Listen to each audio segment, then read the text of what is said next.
یا الہی ہر جگہ تیری عطا کا ساتھ ہو۔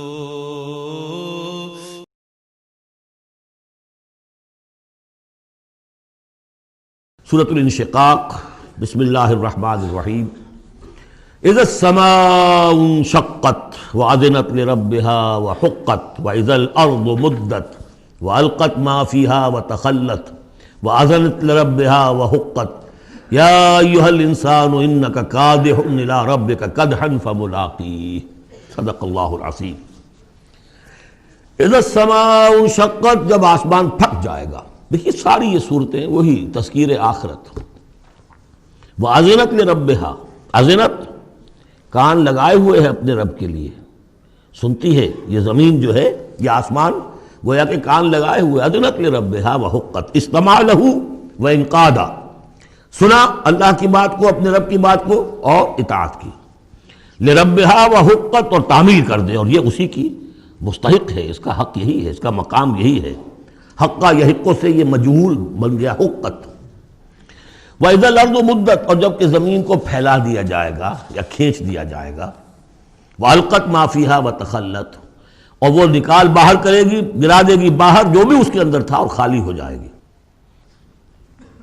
یہ آگے چل کر سورہ زلزال میں بھی آئے گا، وَأَخْرَجَتِ الْأَرْضُ أَثْقَالَهَا، جب کہ زمین اپنے سارے بوجھ نکال کر باہر پھینک دے گی، جو مردے ان میں دفن ہیں، جو بھی ان کے اجزاء ہیں، ان سب کو نکال کر، تاکہ وہ دوبارہ بنیں اور بن کر کھڑے ہو جائیں، اور بھی جو کچھ ہے۔ وَأَذْنَتْ لِرَبِّهَا وَحُقَّتْ، اور زمین کا معاملہ بھی یہی ہے کہ وہ اپنے رب کا حکم سنتی ہے اور اس کی تعمیل کرتی ہے، اور وہ اسی کی سزاوار ہے، یہی اس کو لائق ہے، زیب دیتا ہے۔ یا ایھا الانسان، اے انسان، انک کادح الی ربک کدحا فملاقیہ، یہ بہت اہم نفسیاتی حقیقت ہے، آگے چل کر سورہ بلد میں بھی آئے گی کہ انسان کو، ہر انسان کو مشقت میں پیدا کیا گیا ہے۔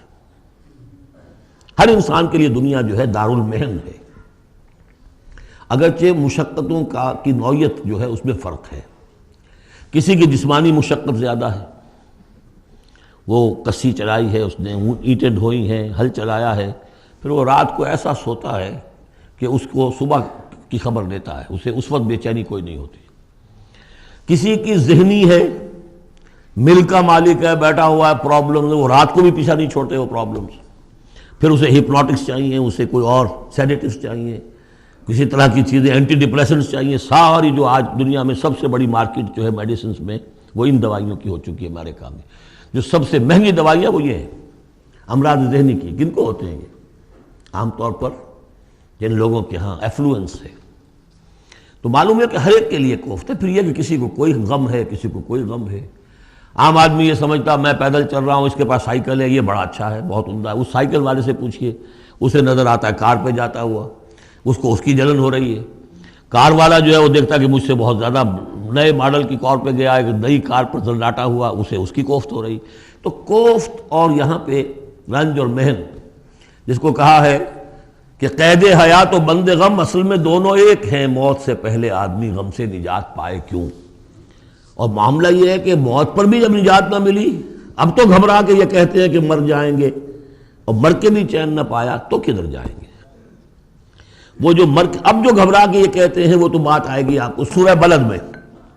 قید حیات و بند غم، اصل میں دونوں ایک ہیں، موت سے پہلے آدمی غم سے نجات پائے کیوں، یہ سورہ بلد میں ہے۔ لیکن دوسرا مرحلہ جو ہے کہ اب تو گھبرا کے یہ کہتے ہیں کہ مر جائیں گے، مر کے بھی چین نہ پایا تو کدھر جائیں گے، وہ یہاں ہے۔ یا ایھا الانسان، اے انسان، انک کادح الی ربک کدحا، تیرا مقدر یہی ہے، تکلیفیں جھیلتا ہوا، بوجھ برداشت کرتا ہوا، کوفت برداشت کرتا ہوا، تجھے ایک پر دوسری، دوسری پر تیسری کوفت اور تکلیف، اور پھر جا کر اپنے رب کے سامنے کھڑے ہونا ہے۔ ملاقی، اب جو بار برداری کے حیوان ہیں، بیل ہے جتا ہوا ہے، اب جتائے رکھیے، اسے رہٹ میں لگا لیا آپ نے اس کو کسی اپنے ہل میں جوت لیا، اس کے بعد اس سے حساب کتاب تو کوئی نہیں نا۔ حضرت ابوبکر کہا کرتے تھے عجیب کیف کے عالم میں، کاش کہ میں ایک چڑیا ہوتا جو درختوں پر چہچہا رہی ہے، اس سے کوئی محاسبہ نہیں۔ کاش کہ میں گھاس کا ایک تنکا ہوتا جو جلا دی جاتی ہے ختم ہو جاتی ہے، اس سے محاسبہ کوئی نہیں ہے، پوچھ گچھ کوئی نہیں۔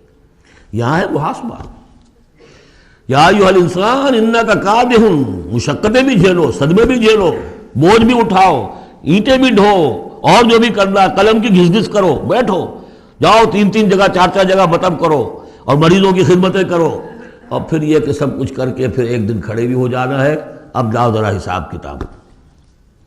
لن تزول قدم ابن آدم حتی یسأل عن 5، ابن آدم کے قدم ہل نہیں سکیں گے جب تک کہ 5 چیزوں کا حساب نہ لے لیا جائے۔ عن عمرہ فیما افناہ، حساب دو عمر کا، 80 برس کی عمر دی تمہیں، کہاں فنا کی؟ خاص طور پر وعن شبابہ فیما ابلاہ، شباب، جوانی، قوتوں کا، امنگوں کا دور، وہ کہاں گلائی تھی جوانی؟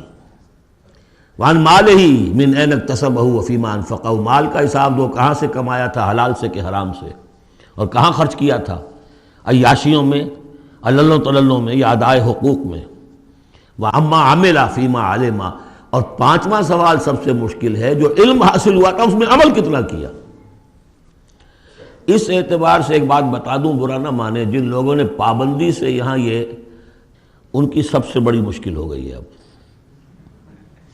سب سے بڑی مشکل اب ان کی ہے۔ اما عمل فیما علم، جو علم حاصل ہوا ہے اس میں عمل کا حساب کتاب ہوگا۔ وہ غریب جنہیں موقع ہی نہیں ملا، کبھی کوئی ایسی صورت ہی نہیں بنی کہ ان کے سامنے قرآن کی دعوت آ گئی ہو، ان کے پاس شاید کوئی نہ کوئی عذر ہو، ان کے عذر کا حصہ جائے گا ان پر جن کے ذمے تھا کہ قرآن کی پہنچایا نہیں پہنچایا۔ لیکن یہ ہے کہ جن تک یہ بات پہنچ گئی انہیں سمجھ لینا چاہیے کہ بہت سخت ہے معاملہ۔ یا ایھا الانسان انک کادح الی ربک کدحا فملاقیہ فاما من اوتی کتابہ بیمینہ، تو وہ کہ جس کو دی جائے گی کتاب اس کے داہنے ہاتھ میں، فسوف یحاسب حسابا یسیرا، تو اس سے تو لیا جائے گا بہت ہی ہلکا نرم حساب۔ وہ ہلکا اور نرم حساب کیا ہے؟ بخاری اور مسلم دونوں میں حضرت عائشہ سے روایت موجود ہے رضی اللہ تعالی عنہا، ینظر فی کتابہ ویتجاوز عن سیئاتہ واما من نوقش فی الحساب فقد ہلک، یعنی حساب یسیریہ کی کتاب نہ اس کا دیکھ لیا جائے گا بس ایک نظر سے، اور اس کی خطاؤں کو بخش دیا جائے گا، لیکن جس سے مناقشہ ہو گیا، جرا ہو گئی، وہ ہلاک ہو جائے گا۔ حساب یسیر یہ ہے، کوئی مناقشہ نہیں، کوئی جرا نہیں، اللہ تعالیٰ ان سے نرم معاملہ کرے گا۔ وَيَنْقَلِبُ إِلَىٰ أَهْلِهِ مَسْرُورًا، وہ جب واپس آئے گا اس عدالت کے کٹہرے سے تو بڑا خوش و خرم آئے گا اپنے گھر والوں کے پاس کہ جان چھٹی لاکھوں پائے، اللہ تعالیٰ کی رحمت سے، اللہ کی مغفرت سے میرا معاملہ تو سیدھا ہو گیا۔ لیکن اب اس کے برعکس کیا ہے؟ وَأَمَّا مَنْ أُوتِيَ كِتَابَهُ وَرَاءَ ظَهْرِهِ، اور وہ شخص کہ جس کو دیا جائے گا اس کا اعمال نامہ اس کی پیٹھ کے پیچھے سے، وہ کیوں؟ دینا تو ہے بائیں ہاتھ میں، وہ بائیں ہاتھ پیچھے کر لے گا، میں لینا نہیں چاہتا تو وہاں پکڑا دیں گے، یہاں حاضر ہے، وَرَاءَ ظَهْرِهِ فَسَوْفَ يَدْعُو ثُبُورًا، اب وہ موت طلب کرے گا، کسی طرح موت آ جائے، میں ختم ہو جاؤں، میں معدوم ہو جاؤں، میرا وجود نہ رہے۔ وَيَصْلَىٰ سَعِيرًا، لیکن وہ داخل ہوگا جہنم میں۔ إِنَّهُ كَانَ فِي أَهْلِهِ مَسْرُورًا، بہت اہم ہے یہ مقام۔ وہ اپنے اہل و عیال میں بڑا خوش و خرم رہا ہے زندگی میں، دنیا میں، حرام سے دن بھر کی محنت کر کے۔ دیکھیے ایک بات آپ کو بتا دوں، اگر آپ اللہ کے دین کا حق ادا نہیں کر رہے تو چاہے 100% حلال سے کما رہے ہیں، حرام کھا رہے ہیں، اس لیے کہ اللہ کے دین کا حق آپ نے ادا نہیں کیا۔ وہ جو غصب کیا جا رہا ہے اللہ کا حق، وہ کہاں جائے گا جب تک کہ آپ وہ حق ادا نہ کریں جو دین کا ہے۔ اس اعتبار سے سمجھ لیجیے حرام اور حلال یہی نہیں ہے، حرام اور حلال کے بڑے مراتب ہیں۔ ایک حرام خور وہ ہے جو سور کھا رہا ہے، آپ نے کہا بہت، یہ تو چھی چھی چھی چھی سور کھا رہا ہے، حرام سب کو معلوم۔ ایک وہ ہے جو کھا رہا ہے بکری کا گوشت، بکری بھی خود ذبح کی ہے تاکہ قصائی کا بھی معاملہ کوئی خراب نہ ہو جائے، لیکن یہ کہ وہ بکری خریدی ہے کسی کی جیب کاٹ کے، تو کیا کھا رہا ہے؟ حلال کے حرام؟ حرام۔ اس کو بڑھاتے جائیے۔ باطل کے غلبے کے تحت سانس لینا بھی حرام ہے. You have reconciled. تم نے باطل کو تسلیم کر لیا ذہناً قلباً، طاغوت کو تسلیم کر لیا ہے. تمہارا جینا حرام، تمہارا سانس حرام. الا یہ کہ تن من دھن، اپنی صلاحیتوں کا صرف منیمم رکھا جائے اپنے لیے اور میکسیمم جو ہے خرچ کر دیا جائے اس نظام کو بدلنے کے لیے، وہ اس کا کفارہ ہو جائے گا. ورنہ یہ کہ وہ آپ ناپ تول کر کے تو حلال کھا رہے ہیں، لیکن جس نظام باطل کی آپ چاکری کر رہے ہیں، جس کی ملازمت کر رہے ہیں، جسے سپورٹ کر رہے ہیں، بڑی تنخواہ ملی ہے، ورلڈ بینک کی کسی برانچ میں جو ہے مینیجر لگ گئے ہیں، کس نظام کو آپ چلا رہے ہیں؟ بہرحال وہ بات لمبی ہو جائے گی. لیکن وہ دنیا میں خوش و خرم تھا، اچھا کھلا رہا تھا، دودھ ملائی ربڑی اپنے بچوں کو، ہر وقت آ رہا ہے تو نئی چیزیں لے کر آ رہا ہے، ولایت سے آ رہا ہے تو ایک ایک بچے کو بلا کر تمہارے لیے یہ لایا ہوں، تمہارے لیے یہ لایا ہوں. وہ دنیا میں وہ خوشیاں لے آیا، اب یہاں کچھ نہیں ہے. وہ اللہ کا بندہ جو دنیا میں ڈرتا رہا، انا کنا فی احدنا مشفقون، ہم تو ڈرتے تھے کیا ہوگا، اللہ کے حضور میں روز کھڑا ہونا ہوگا. ان کے لیے یہاں آیا ینقلب الی اہلہ مسرورا، اب وہ لوٹے گا اللہ کی عدالت کی کٹہری سے اپنے گھر والوں کی طرف تو خوش و خرم ہوگا. اور یہ جو ہے یہ دنیا میں خوش و خرم رہا تھا اپنے اہل و عیال میں. انہ کان فی اہلہ مسرورا انہ ظن ان لن یحور، اس کو گمان یہ ہو گیا تھا کہ لوٹ کر آنا نہیں ہے، ہمارے پاس آنا نہیں ہے. بلا، کیوں نہیں؟ ان ربہ کان بہ بصیرا، یقیناً اس کا رب تو اسے دیکھ رہا تھا، ہر آن دیکھ رہا تھا، اس کی نگاہ میں تھا. فلا اقسم بالشفق واللیل وما وسق والقمر اذا اتسق لترکبن طبقا عن طبق. یہ ہے اصل میں وہ مقام جس کے حوالے سے میں نے آپ کو کہا تھا کہ سورہ مدثر کی ان آیات کو ذہن میں رکھیے. کلا والقمر، ایک تو یہ دیکھیے کہ وہاں بھی درمیان میں پھر اثر نو قسمیں آ گئی تھیں، دو تقریباً جو سمجھیے دو صورتیں بن گئیں. شروع میں یا ایھا المدثر سے لے کر اور آیت نمبر 31 تک، اور پھر کلا والقمر واللیل اذا ادبر والصبح اذا اسفر انھا لإحدی الکبر. وہی بات یہاں ہے، ایک مضمون پورا ہو چکا. فلا اقسم بالشفق، تو نہیں مجھے قسم ہے شام کی سرخی کی، واللیل وما وسق، اور رات کی اور جو چیزیں اس میں سمٹ آتی ہیں، والقمر اذا اتسق، لیکن پھر جب چاند جو ہے رفتہ رفتہ بھرتا ہے اور پورا ہو جاتا ہے، 14ویں کا چاند بن جاتا ہے. یہ اصل میں میرے نزدیک واللہ عالم، یہ کسی اور کوئی بات میں نہیں کہہ رہا ہوں، میرے نزدیک یہ دو بڑی اہم خبروں کی نشاندہی ہے جو قرآن میں کی گئی ہے. اور وہاں ہے بھی انہا لإحدی الکبر، بہت بڑی خبر ہے یہ کہ محمد رسول اللہ صلی اللہ علیہ وسلم کا جب خورشید ہدایت طلوع ہوا ہے تو اس وقت صورت کیا تھی؟ 600 سال کی رات تھی جس میں کوئی نبی نہیں آیا تھا. بس چاند کے کچھ اثرات، کچھ روشنی، کچھ تھے نیک لوگ، کچھ جنات میں بھی نیک تھے، لیکن اکثر و بیشتر دنیا کے اوپر جو غلبہ ہو گیا تھا وہ بالکل باطل کا. پھر ایک دم خورشید نبوت طلوع ہوا ہے اور روشنی پھیل گئی ہے. اب خبر دی ہے اسی خورشید نبوت نے صلی اللہ علیہ وسلم کہ قیامت سے پہلے ایک مرتبہ پھر یہ دین کا غلبہ ہوگا. جیسا آپ کے دست مبارک سے بنفس نفیس جزیرہ نماء عرب پر پورا خورشید اسلام چھا گیا، نظام دین قائم ہو گیا. الیوم اکملت لکم دینکم واتممت علیکم نعمتی ورضیت لکم الاسلام دینا، جاء الحق وزہق الباطل ان الباطل کان زہوقا. اور اس کے بعد یہ کہ خلفاء ثلاثہ کے زمانے میں، حضرت علی کے زمانے میں کوئی توسیع نہیں ہوئی، حضرت ابوبکر، حضرت عمر، حضرت عثمان، خلفاء ثلاثہ کے زمانے میں توسیع ہوئی.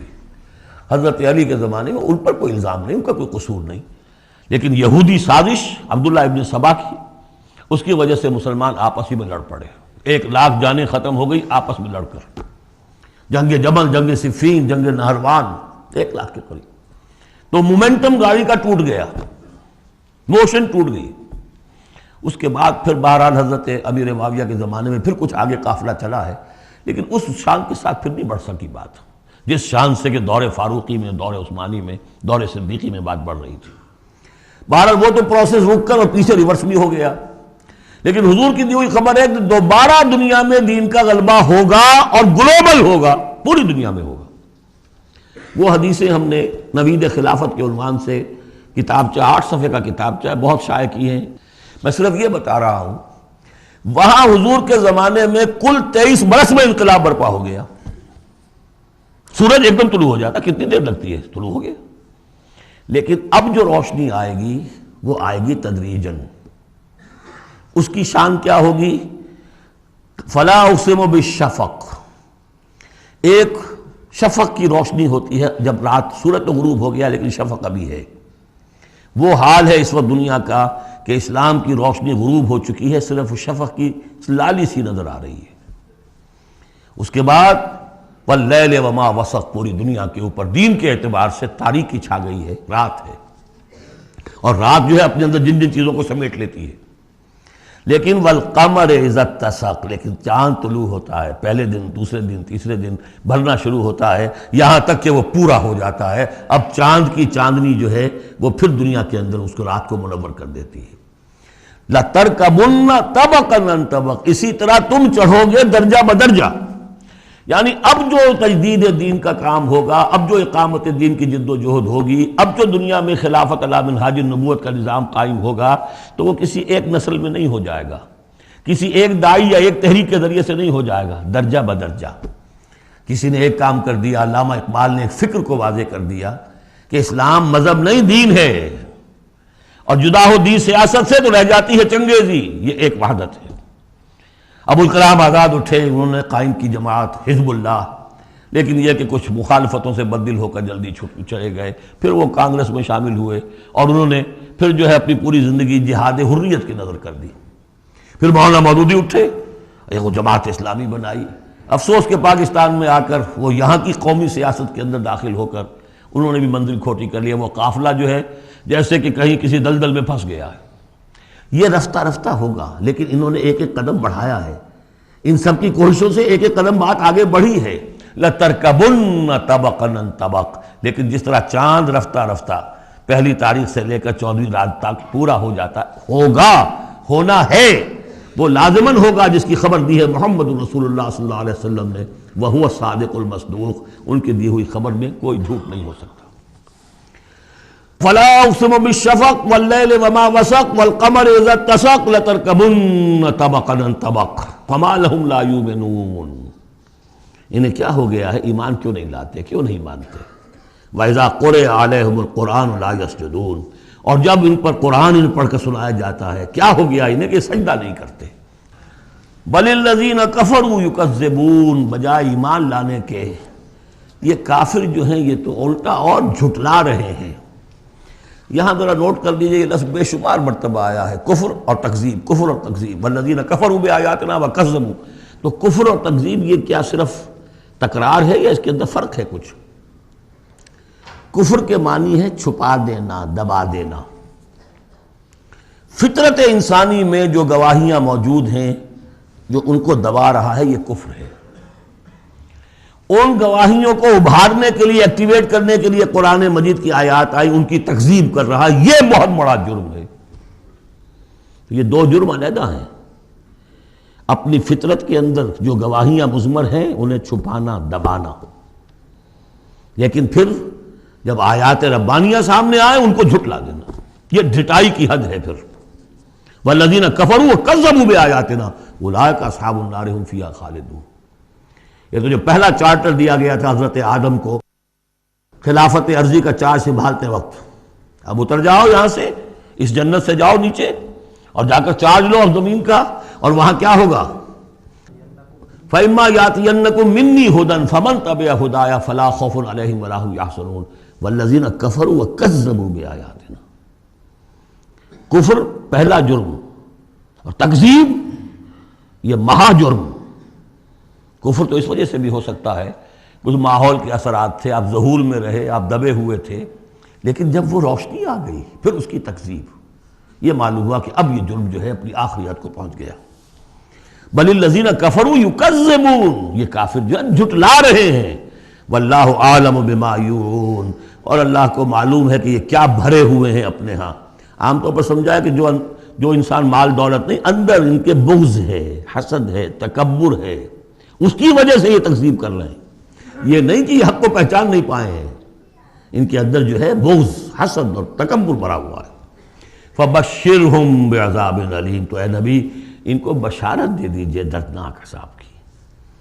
الا الذین آمنوا وعملوا الصالحات لہم اجر غیر ممنون، سوائے ان کے کہ جو لوگ ایمان لائے اور جنہوں نے نیک عمل کیے، ان کے لیے اجر ہے بے انتہا، کبھی ختم نہ ہونے والا، منن کاٹ دینا، اگر کوئی چیز کٹ جائے گی اس کی انتہا ہو گئی، نہیں، یہ کٹ نہیں سکے گا، اس کا سلسلہ جاری رہے گا، مسلسل غیر ممنون، یہ مسلسل ہے، ختم ہونے والا نہیں۔ یا الہی ہر جگہ تیری عطا